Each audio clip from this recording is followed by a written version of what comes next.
Welcome back to Husky Hustle, where we run down UConn athletics in just a few minutes. I'm Daisy Gonzalez. And I'm Brady Levensohn, and the timer starts now.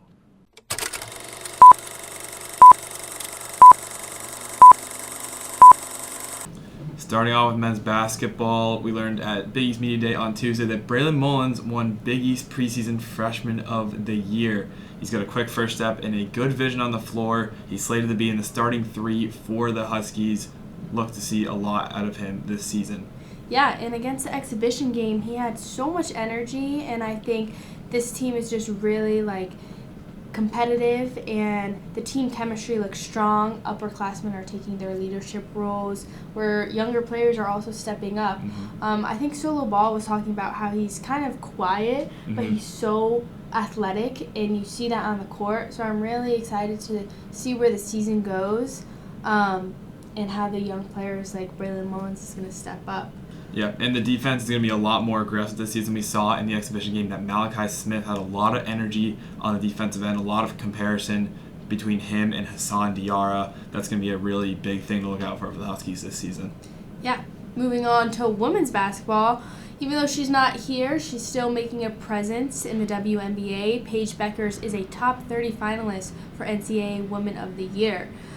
She's being recognized for her leadership, academics, and her comeback from her injuries that she had in the last few years.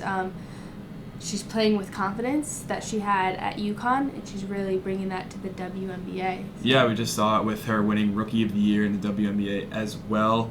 The stakes are obviously higher there, but Paige has adapted really quickly, running the floor, creating opportunities, really fueling that Dallas team. Her defensive awareness and communication make her a constant presence and a matchup problem for opponents. And with her leading the way, the team looks poised for more deep playoff runs in the future to stay healthy and maintain momentum.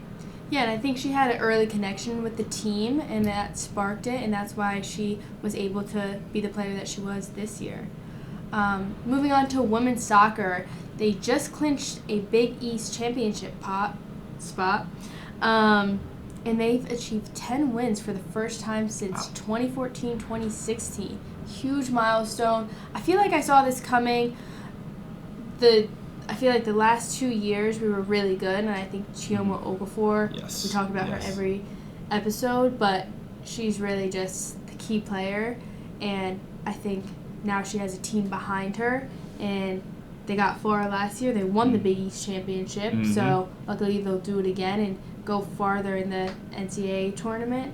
Okafor, being the upperclassman that she is, she's had that strong leadership. She's been able to guide those younger players through the season. I think that has really paid off big time this year. Their offense has found consistency behind her, and their defense behind her has been really rock solid. Their team momentum is peaking at the perfect time. I totally agree. Yep. Moving on to men's hockey, UConn split their weekend series with fellow ranked team Ohio State. They won on Friday night, dropped the game to them on Saturday. They show competitiveness, but obviously long season for men's hockey, lots of areas to improve the offense, creating a lot of chances, but not being really able to finish at the net has been their weakness so far. Yeah, and the defense had some strong moments, but breakdown in the second game costed them that game. But they had the home advantage. They were at Excel, so in that new arena, People's Bank, right? Yeah, People's Bank Arena. They're still doing some renovations, but it looks a lot nicer in there, and I think it's going to be a great atmosphere for them to play in as the season goes on. And Toscano is also another great environment. They played there, I believe, on Friday.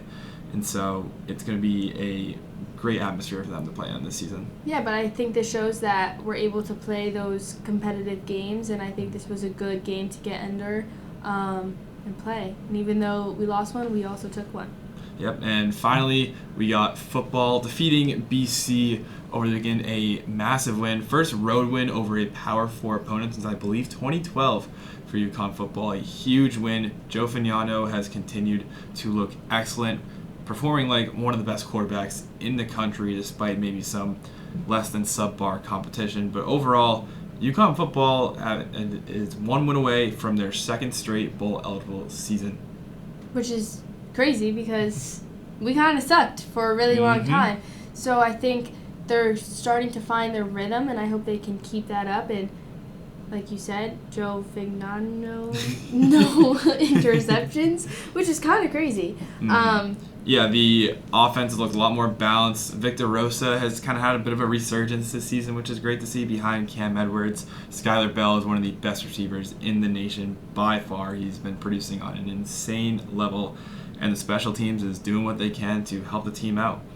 And given that this is their almost second straight bowl eligible season, this could be a turning point for the program if the team keeps building on this. Could gain some traction from the outside world, maybe getting some more valuable recruits as well. But overall, UConn football very much on the come up. I totally agree. That's all we have for this week. We'll see you next week.